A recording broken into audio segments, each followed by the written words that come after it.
My best friend used my cabin as his Airbnb for 6 months and kept all the income. Now he owes me $30,000 in court. The property tax bill arrived on a Wednesday in September, forwarded from my parents' old address in Boulder Creek, where the cabin had been their weekend retreat for 20 years before they'd retired to Arizona. The amount was higher than I'd expected, nearly $4,000, but what caught my attention was the separate assessment notice attached. The county had reclassified the property from residential to commercial use, based on reported rental activity exceeding 90 days annually. I read the notice 3 times, trying to make sense of it. The cabin had been sitting empty since my parents moved. I'd driven up maybe twice in the past year to check on it and make sure pipes hadn't frozen. Nobody was renting it. Nobody was using it at all except for the occasional weekend when I needed to escape the city. I called the county assessor's office and spoke with a clerk named Patricia, who pulled up the property records. She explained that vacation rental registration documents had been filed in March, listing the cabin as an active short-term rental property available on multiple booking platforms. The registration showed projected annual occupancy of 180 days and had been submitted with copies of insurance documents and business licenses. I told her I'd never filed any such registration and didn't operate any rental business. Patricia asked if anyone else had access to the property, and I said only Derek Keller, my best friend since college, who I'd given a spare key to last year. Derek had been going through a rough divorce and had asked if he could use the cabin occasionally to clear his head and get away from his ex-wife's constant calls. I'd said yes immediately because that's what friends did. You helped each other through difficult times. Patricia suggested I contact Derek and figure out if there'd been some miscommunication. She said if the rental activity wasn't legitimate, I'd need to file a dispute and provide evidence the property wasn't actually being used commercially. I texted Derek asking if he knew anything about rental registrations for the cabin. He responded an hour later saying he wasn't sure what I meant but would call me later to talk. He didn't call. I waited until evening and then drove to his apartment in Oakland, a ground-floor unit in a converted Victorian where he'd moved after his wife got their house in the divorce settlement. Derek answered the door in gym clothes, looking surprised to see me. He said he'd been meaning to call back but had gotten caught up in meetings at work. I asked him directly if he'd registered my cabin as a rental property with the county. Derek's face went through several expressions in quick succession. Confusion, then recognition, then something that looked like calculation.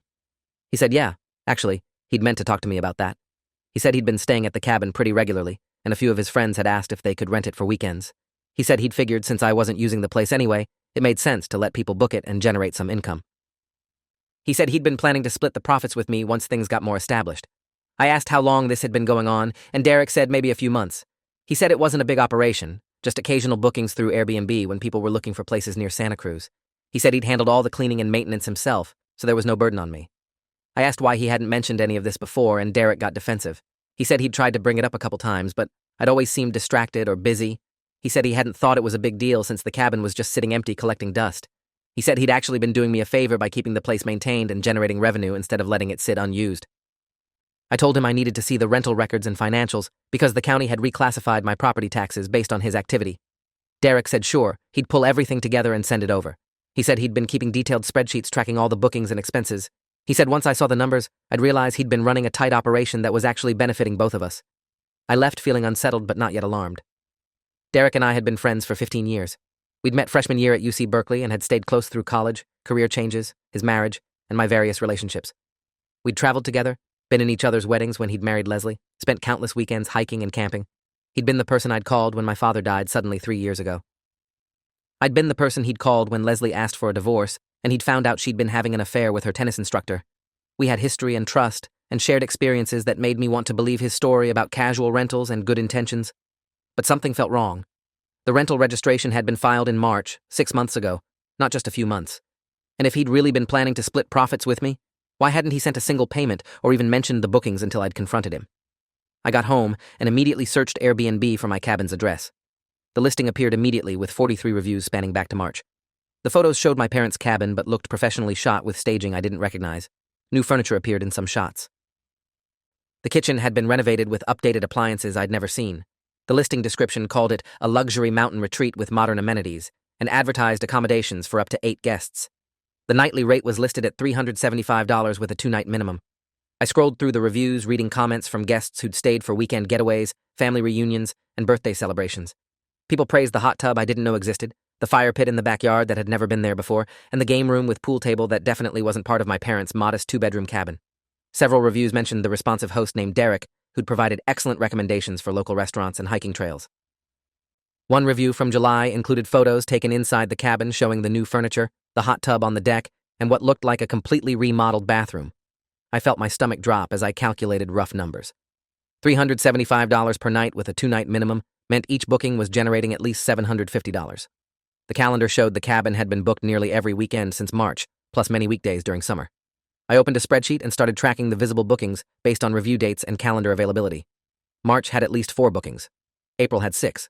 May through August showed nearly continuous occupancy with only occasional gaps between reservations. Conservative estimates put total bookings at more than 70 nights over 6 months. At $750 minimum per booking, Derek had generated at least $50,000 in revenue from my property.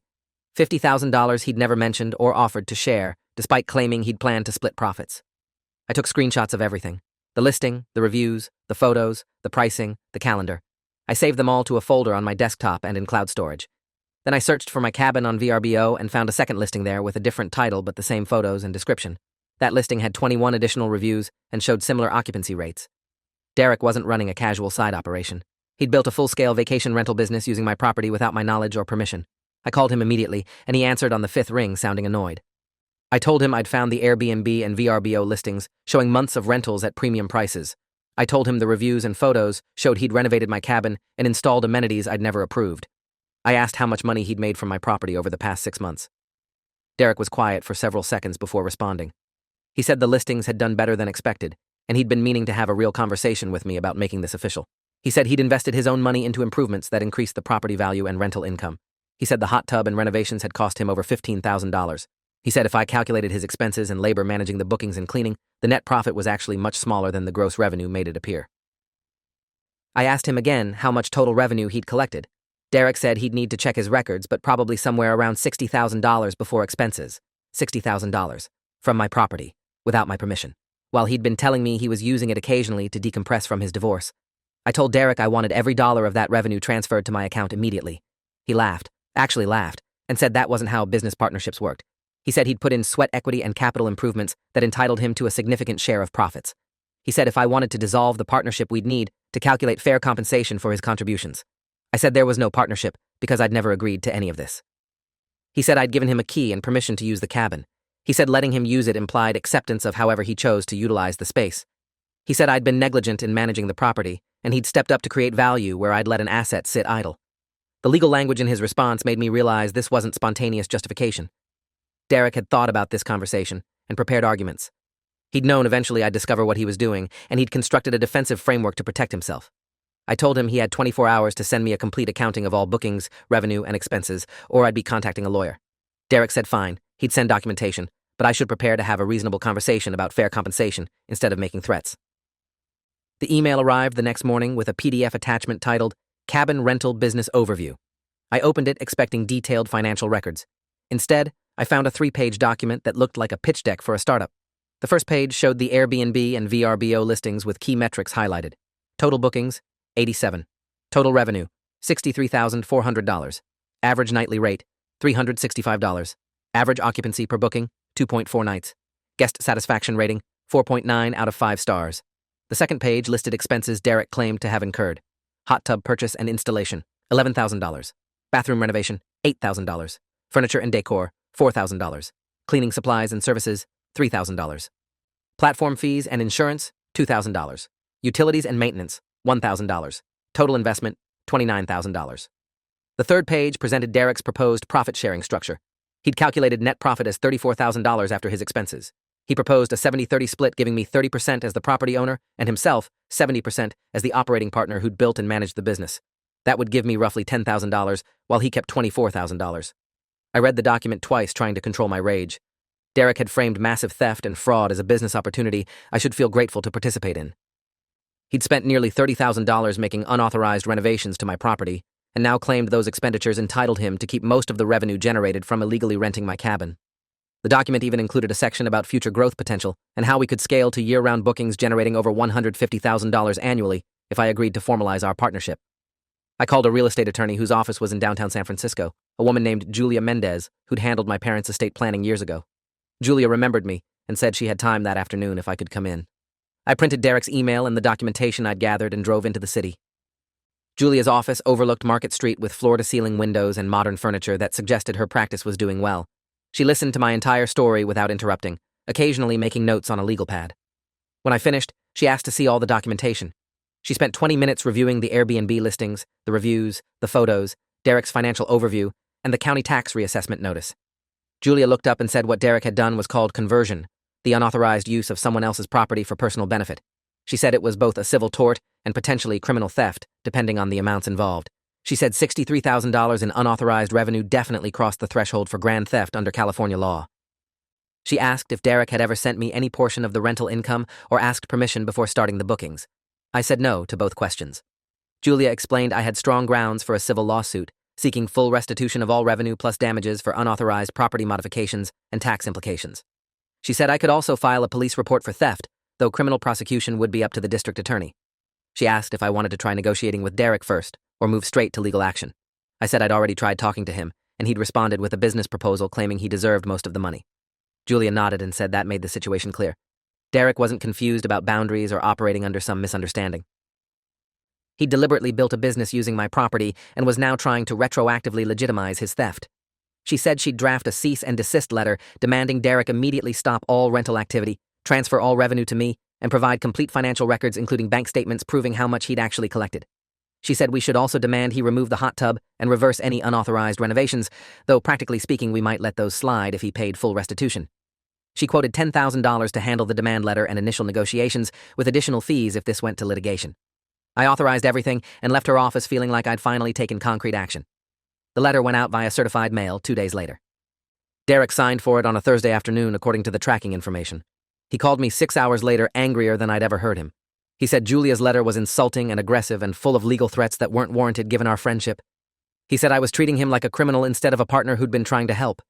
He said the improvements he'd made to the cabin had increased its value by at least $50,000, and I should be thanking him instead of threatening lawsuits. I said he'd stolen $60,000 from me by illegally renting my property without permission. Derek said I kept using the word stolen like he'd broken into my house and taken cash from a drawer. He said he'd used a resource I was wasting and created value through his entrepreneurial effort.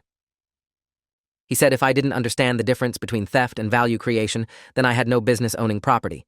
He said Leslie had been right when she'd said I was rigid and couldn't see opportunities when they were handed to me. The comment about his ex-wife felt like a deliberate low blow. I ended the call without responding. 3 days passed with no compliance from Derek. The Airbnb and VRBO listings remained active. New reviews appeared from guests who'd stayed over the weekend. Julia sent a follow-up letter stating that Derek's failure to cease rental operations constituted willful defiance of legal demands, and we'd be filing a civil complaint in Superior Court. She filed the lawsuit on a Monday in early October. The complaint sought $63,000 in restitution for unauthorized rental revenue, $35,000 in damages for property tax increases and unauthorized modifications, and attorney's fees. The total demand was $98,000. Derek was served with the complaint by a process server who found him at his apartment. He called me that evening from a number I didn't recognize. I answered without thinking and immediately regretted it when I heard his voice. Derek said filing a lawsuit was the most vindictive thing I'd ever done and proved I cared more about money than 15 years of friendship. He said he'd been there for me through every difficult moment in my adult life, and this was how I repaid his loyalty. He said he'd borrowed money from his parents to install that hot tub because he'd thought it would increase bookings and generate income we could both benefit from. He said he'd maxed out credit cards to buy the new furniture and pay for the bathroom renovation. He said he was barely breaking even after expenses, and now I was trying to take everything and destroy him financially. I asked if he'd considered that maybe he shouldn't have spent thousands of dollars renovating someone else's property without asking. Derek said he'd tried to talk to me multiple times, but I'd been too busy with work and my own life to pay attention to opportunities. He said if I'd been more engaged with the property, I would have known what was happening, and we could have structured this properly from the beginning. He was blaming me for his fraud. I hung up and blocked his number. Julia called the next day saying Derek had hired an attorney named Philip Cortez, who'd sent an initial response to the complaint. Philip's letter claimed Derek had implied permission to use the cabin based on my gift of a key and verbal authorization to stay there whenever he needed. The letter argued Derek's rental activity was a reasonable extension of that permission, and he'd acted in good faith believing I'd be pleased by the income generation. The letter disputed the claimed damages and argued Derek's improvements had actually increased my property value beyond any tax implications. Philip requested we enter mediation to resolve the dispute without costly litigation. Julia said mediation could work if Derek was willing to pay substantial restitution, but the letter's tone suggested he was going to fight rather than settle. She recommended we move forward with discovery to gather bank records proving exactly how much Derek had collected. The discovery process took weeks. Julia subpoenaed Derek's bank records, his Airbnb and VRBO account statements, credit card statements for the renovations, and communications with guests. Derek fought the subpoenas, claiming they violated his privacy and exceeded the scope of the complaint. The judge denied his objections and ordered full compliance. When the documents finally arrived in November, they revealed the situation was even worse than I'd known.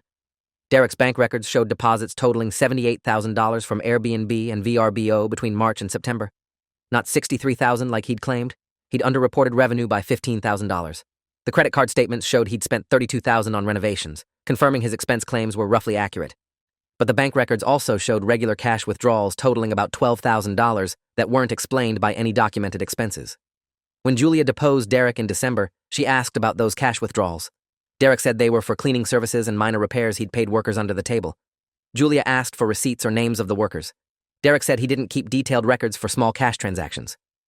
Julia asked if it was true that Derek had also been staying at the cabin himself on weekends when it wasn't booked and using it as his personal vacation home.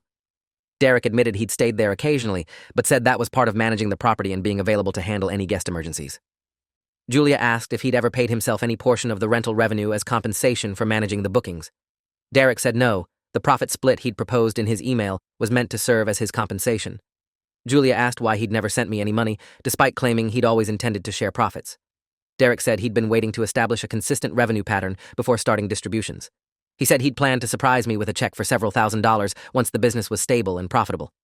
Julia asked why he'd continued accepting new bookings after receiving her cease and desist letter. Derek said his lawyer had advised him that the letter's demands were excessive and he didn't need to comply until a court ordered him to stop. Julia asked how much total revenue he'd collected since receiving the cease and desist. Derek admitted it was approximately $8,000 from 6 additional bookings. That brought his total unauthorized revenue to $86,000. Julia filed an amended complaint seeking the increased amount plus additional damages for willful defiance of legal demands.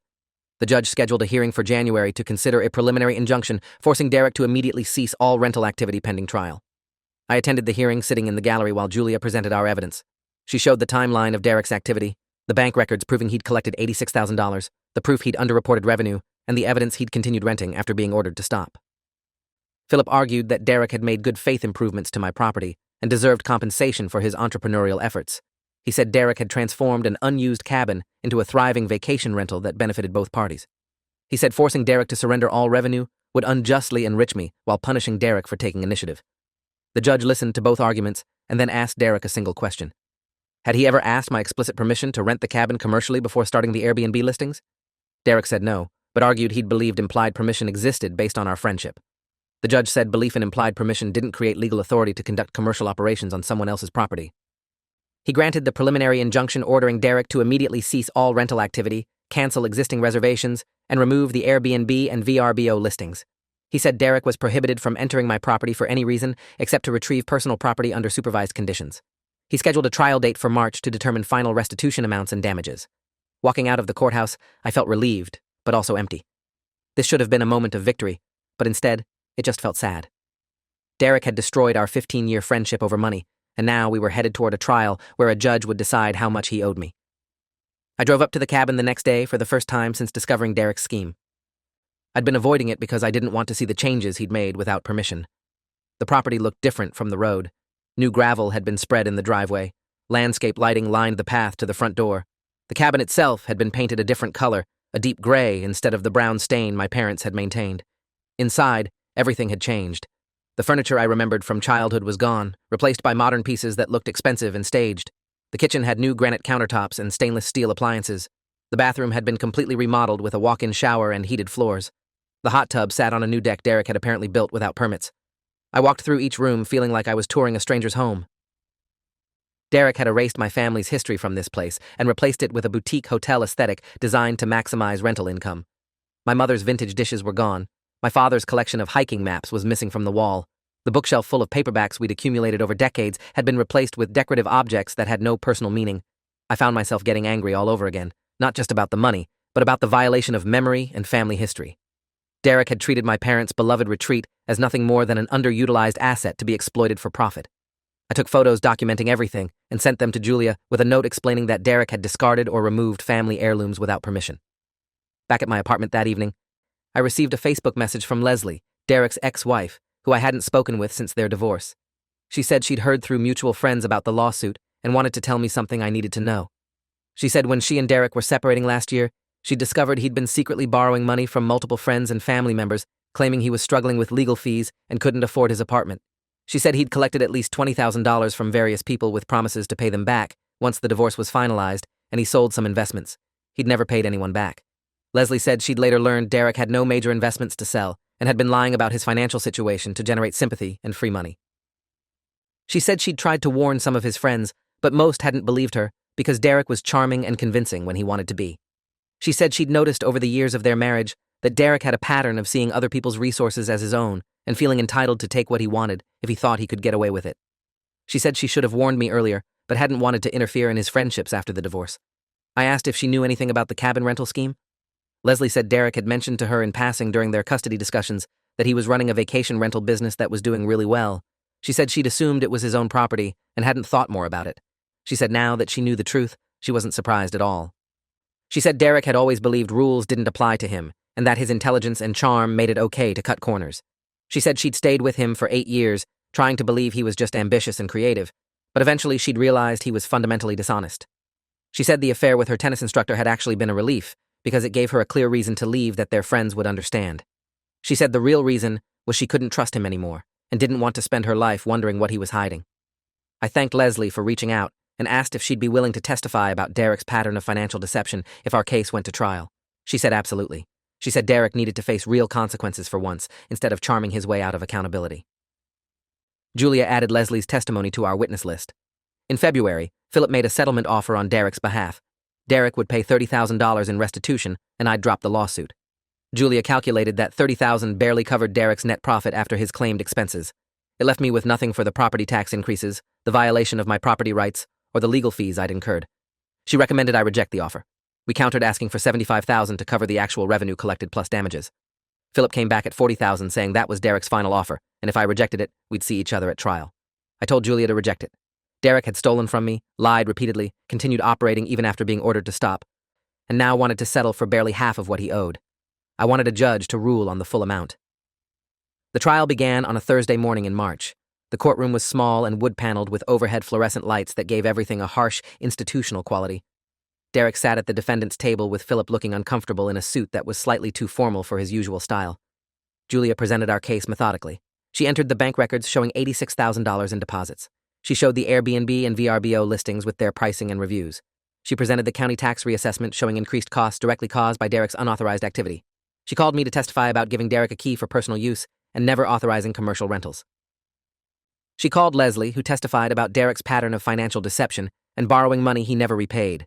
She called the county assessor, who explained how the rental registration had triggered the tax reclassification. Philip cross-examined each witness, trying to establish that Derek had acted in good faith and believed he had implied permission. He asked me if I'd ever explicitly told Derek he couldn't rent the cabin. I said I'd never imagined I needed to. Philip asked if I'd visited the property during the 6 months Derek was running his rental operation. I said no. I'd assumed Derek was using it occasionally as agreed, and I had no reason to check. Philip suggested my lack of oversight indicated I wasn't concerned with how the property was being used. Julia objected, and the judge sustained it. Philip called Derek to testify in his own defense. Derek described his divorce, his financial struggles, his gratitude when I'd offered him use of the cabin. He said he'd started with good intentions, just wanting a quiet place to process his emotions. He said when a friend had asked about renting the cabin for a weekend, he'd thought it was a good idea to generate some income. He said he'd planned all along to share profits with me, but wanted to wait until the business was stable. He said he'd invested his own money into improvements, believing it would benefit both of us. He said he'd never intended to deceive me and was shocked when I'd reacted with legal threats instead of gratitude. Under Julia's cross-examination, Derek admitted he'd never asked permission before starting the rentals. He admitted he'd never sent me any money from the bookings. He admitted he'd underreported revenue in his initial financial overview. He admitted he'd continued renting after receiving the cease and desist letter. He admitted he'd spent thousands in rental revenue on personal expenses, including his apartment rent and his car payment. Julia asked if Derek understood that using someone else's property for commercial purposes without permission was illegal. Derek said he'd believed our friendship created a different set of rules. Julia asked if Derek had sought legal advice before starting his rental operation. Derek admitted he hadn't. Julia asked if Derek had purchased insurance coverage for the commercial rental activity. Derek said he'd used his personal renter's insurance. Julia presented evidence that personal renter's insurance specifically excluded coverage for commercial activity, meaning Derek had been operating illegally and exposing my property to massive liability. She asked what Derek would have done if a guest had been injured in the hot tub or during their stay. Derek said he would have handled it. Julia asked how he would have handled it, given that no valid insurance coverage existed. Derek didn't have an answer. The judge asked Derek a question directly. He asked if Derek had any documentation showing I'd agreed to the rental operation at any point before being confronted in September. Derek said no. The judge asked if Derek had any written agreement or even text messages discussing profit sharing before I'd discovered the listings. Derek said no. Those conversations had been verbal, and he'd intended to formalize them later. The judge said verbal agreements about commercial use of property worth hundreds of thousands of dollars weren't legally enforceable without documentation. He asked how Derek had rationalized taking tens of thousands of dollars from rental operations without sending anything to the property owner. Derek said he'd been reinvesting profits into improvements. The judge asked if he'd gotten permission before making those improvements. Derek said no, but he'd believed they added value. The judge said unauthorized improvements didn't create a right to compensation, even if they did add value. He asked Derek if he understood he'd essentially operated a business using someone else's commercial property without a lease, without permission, and without paying rent. Derek said when it was phrased that way, it sounded worse than it was. The judge said that's because it was exactly as bad as it sounded. After closing arguments, the judge took a brief recess before returning with his ruling. He said the evidence was overwhelming that Derek had engaged in conversion and misappropriation of my property for commercial purposes without authorization. He said Derek's claimed good faith was undermined by his failure to ask permission, his underreporting of revenue, his continuation of activity after being ordered to stop, and his spending of rental income on personal expenses. He said Derek's improvements to the property, while potentially adding value, didn't create legal entitlement to compensation because they'd been made without permission and for Derek's own benefit in operating his unauthorized business. The judge ruled I was entitled to full restitution of all revenue Derek had collected minus documented expenses that directly benefited the property. He calculated Derek had collected $86,000 and spent approximately $28,000 on improvements that remained with the property, including the hot tub, bathroom renovation, and kitchen upgrades. The remaining $58,000 was pure profit Derek had obtained through illegal use of my property. The judge awarded me $58,000 in restitution. He also awarded $15,000 in additional damages covering my increased property taxes, legal fees, and compensation for unauthorized use of my property. The total judgment was $73,000. The judge ordered Derek to pay within 90 days or face asset liens and wage garnishment. Derek's face went pale as the judge read the ruling. He leaned over to whisper something to Philip, who shook his head, looking defeated. After the judge dismissed court, Derek walked past me in the hallway without making eye contact. Philip stopped and said they'd be filing an appeal. Julia said appeals rarely succeeded in cases with such clear evidence of wrongdoing. Philip said they'd try anyway because Derek couldn't afford a $73,000 judgment. Julia said that was Derek's problem to solve, not mine. I walked out of the courthouse feeling something between vindication and exhaustion. 15 years of friendship had dissolved into a legal judgment and court-ordered payments. Derek had chosen money and ego over honesty and now faced financial consequences that would follow him for years. The first payment arrived 45 days later, a check for $5,000 with a payment plan proposal to satisfy the judgment over 3 years. Julia reviewed it and said the plan was acceptable if Derek made every payment on time. Over the following months, checks arrived sporadically, sometimes on schedule, sometimes late with apology notes claiming financial difficulties. By November, Derek had paid $18,000 of the $73,000 owed, then the payments stopped. Julia filed for wage garnishment and discovered Derek had quit his job and was working as a freelance consultant being paid under the table to avoid the garnishment. She got a court order for a debtor's examination, forcing Derek to appear and explain his finances under oath. Derek showed up looking diminished, wearing jeans and a wrinkled button-down. He testified he was barely making enough to cover rent and groceries. The judge asked about the Airbnb money he'd collected and spent on personal expenses. Derek said it was gone, spent on living expenses and the credit card debt from the cabin renovations.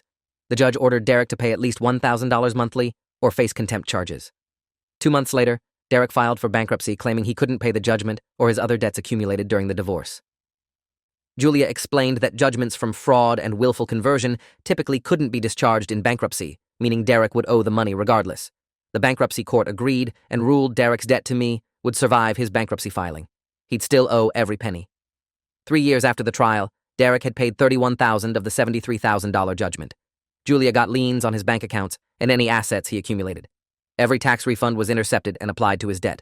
Every paycheck from legitimate employment was garnished. The payments continued at a frustrating trickle, but they continued. I'd moved on with my life, rented the cabin legitimately through a property management company generating modest income I reported and paid taxes on properly, and largely stopped thinking about Derek except when the quarterly payment notifications arrived. The friendship was dead and had been for years. What remained was a legal obligation and a permanent reminder that betrayal had costs that accumulated with interest. Thanks for watching till the end. Make sure to subscribe and like to not miss the next story.